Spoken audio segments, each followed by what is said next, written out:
ဒီနေ့မှာတော့ကျွန်တော်တို့ကလေးတွေကိုကြောင်းခွင့်ယူပြီးတော့ကလောဘက်ကိုသွားပါမယ်အသွားမှာတော့ကျွန်တော်ဟဲဟိုလေးမြန်စီးသွားမယ်ပေါ့နော်ဒါကတော့လေဝင်းဖြစ်ပါတယ်လေဝင်းကိုရောက်ပါပြီ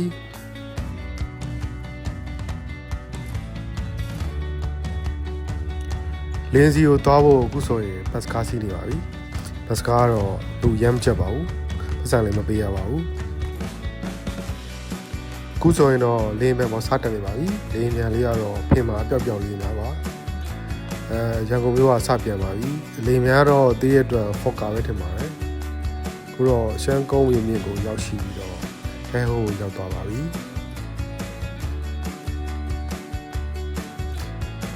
We love Shan State, also Shangel. ကလောမျိုးလေးကိုမိုးရင်းမှာသွားရတဲ့အတွက်ကလောမျိုးလေးဟာမိုးရေစက်တီနဲ့အတူလှပလို့နေပါတယ်ကလောမျိုးကိုစတက်နေပါပြီစမတက်ခင်မှာတော့ကလောဗီလာကိုသွားပြီးတော့လေ့လာခဲ့ပါတယ်ကလောဗီလာကတော့တောင်ကုန်းမှာအေးဆေးနေမဲ့လူတွေအတွက်ပေါ့နော်အဆင်ပြေပါတယ်အိမ်လေးရလှပါတယ်နောက်တနေရာတော့ကျွန်တော်တို့ Girizin Village ဆိုတာရောက်ခဲ့ပါတယ်ဟိုတယ်ကတော့ဖွင့်ပြီလားမဖွင့်သေးတော့မသိကျွန်တော်တို့ဝင်ကြည့်ခဲ့ပါတယ်ဒီမှာစစ်ကြံက reception ပေါ့နော် reception မှာစစ်ကြံကားတွေလည်းရှိတယ်ဒါကတော့ရေတကွန်လုံးမဲ့နေရာကြီးပါအဲ့မှာလည်းရိုက်ခဲ့ပါတယ်ဒါမှလည်းဝင်းထဲမှာရှိတဲ့ခွေးတွေကလက်ကုံဟောင်းတဲ့အတွက်တော့ပုံမြင်ရိုက်ပြီးတော့အပြင်ထွက်လာခဲ့ပါတယ်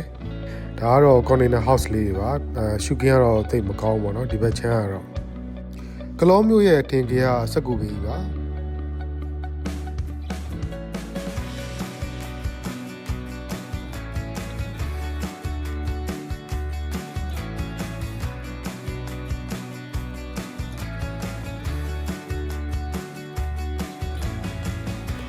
ခုဆိုရင်တော့ကလောနိုင်စီကိုရောက်ပါပြီနောက်မှပဲတက်ပုံလာရမယ်နော်ခုဆိုရင်တော့ကျွန်တော်နှီးဖျားကိုသွားနေပါပြီနှီးဖျားမှာလည်းမပူတာကြားတဲ့အတွက်နှီးဖျားဝင်ပါမယ်ရာသီချိန်မဟုတ်တဲ့အတွက်အဲ့ဒီမှာဟို strawberry ရောင်းတဲ့အသေးတော့မရှိပါဘူးကြိုးစုံလေးခွေးလေးနှကောင်တော့ရှိပါတယ်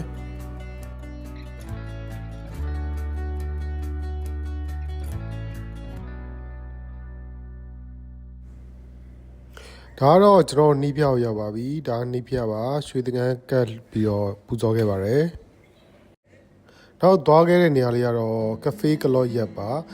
မိုးရင်းမှာပေါ့နော်ဒီကော်ဖီဆိုင်ကသွားမယ့်နေရာလေးပါသူကတော့တစ်တော်ကျိုးဝိုင်းရဲ့အဆုံးမှာတရှိပါတယ်သူကော်ဖီဆိုင်မှာလည်းကော်ဖီစီကိုတစ်စီချင်းစီရွေးတေချာလှော်ပြီးမှဖြော်ပေးပါတယ်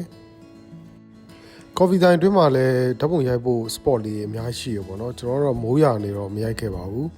ကျွန်တော်တို့ကော်ဖီတောက်တဲ့နေရာတော့ပေါ်လေးမှာတောက်ခဲ့ပါတယ်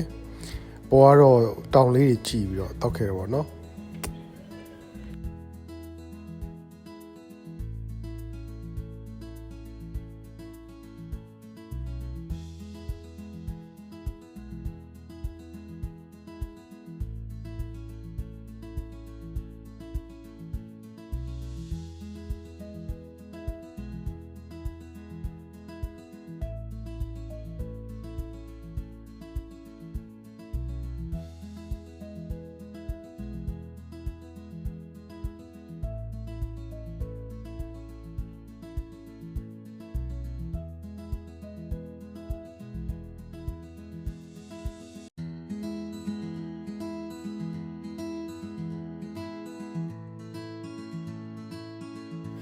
ခုဆိုရင်တော့ဟိုတယ်ကို check in ဝင်ဖို့သွားပါပြီဟိုတယ်ကတော့ Hilltop Villa မှာပါ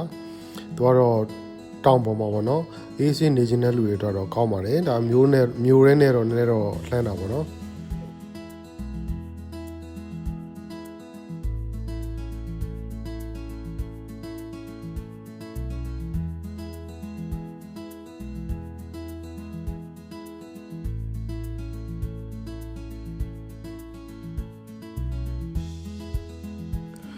ဟိုတယ်မှာထုတ်ချ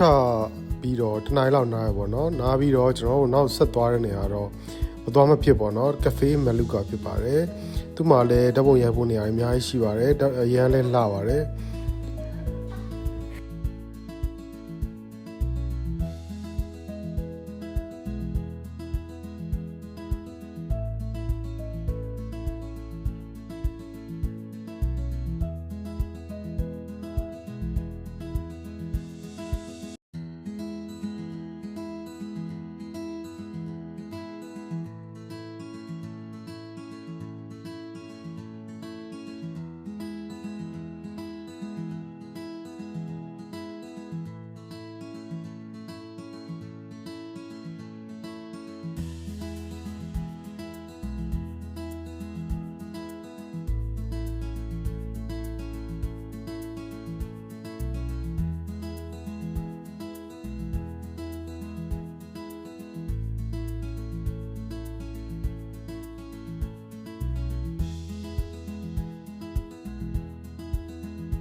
ဒါကတော့ cafe Maluka အတွင်းပိုင်းဖြစ်ပါတယ်ဟိုအမိုးမြင့်မြင့်နဲ့ပေါ့နော်သူကလေဝင်လေထွက်ကောင်းတယ်မြင်ကွင်းကောင်းတယ်အဲ့လို coffee ဆိုင်မျိုးပေါ့နော်သူစီမှာတော့ VIP room လည်းရှိရပါတော့ VIP room ကတော့ဒီခုံနေပါပဲဒီမှာစီဝေးလုပ်မယ် business အကြောင်းတွေပြောမယ်ဘာညာတာလကားပေါ့နော်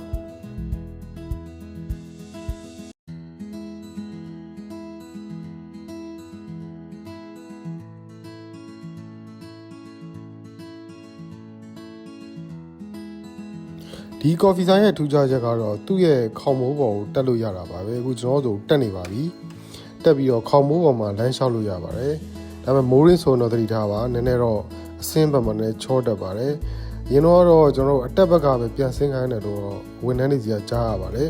ကျွန်တော်တို့ဝန်ထမ်းတွေလစ်တဲ့ချိန်မှာတက်သွားတော့အတက်ကောဆင်းရောမတူပါဘူး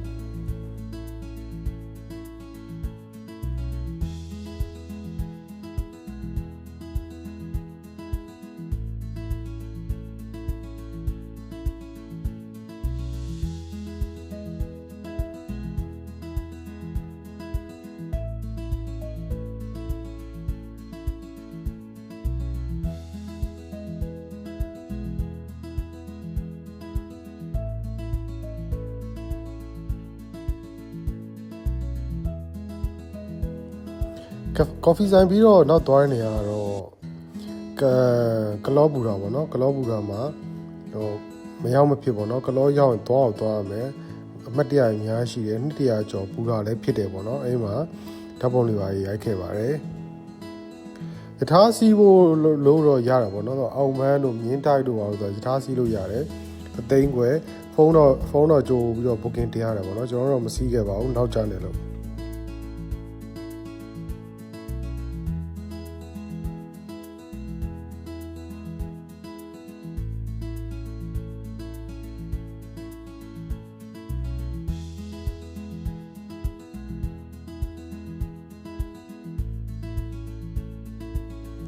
နောက်တနေရာတော့ကလောမျိုးရင်းနဲ့ဒါ200ကျော်ဘုရားကျောင်းပါပဲသူလည်းပိတ်ထားတော့ဝင်ခွင့်တော့မရခဲ့ပါဘူးအပြင်ကနေပဲကြည်ပြီးတော့ဒီလောက်ခွင့်ရခဲ့ပါတယ်ဓာတ်ပုံလေးပါရဗီဒီယိုလေးပါရပါတော့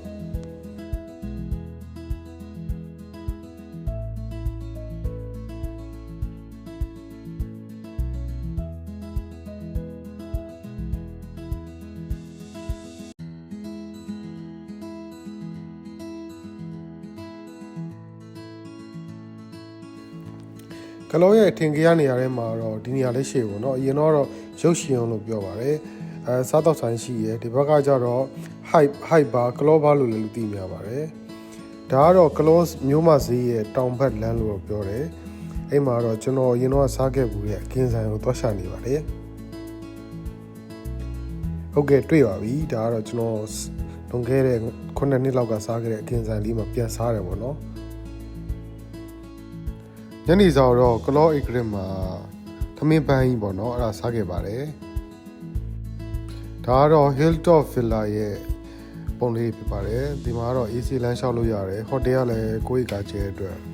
နေရာကျဝန်းရှိရပေါ့ဗျာ breakfast တွေပါလည်းကောင်းပါတယ်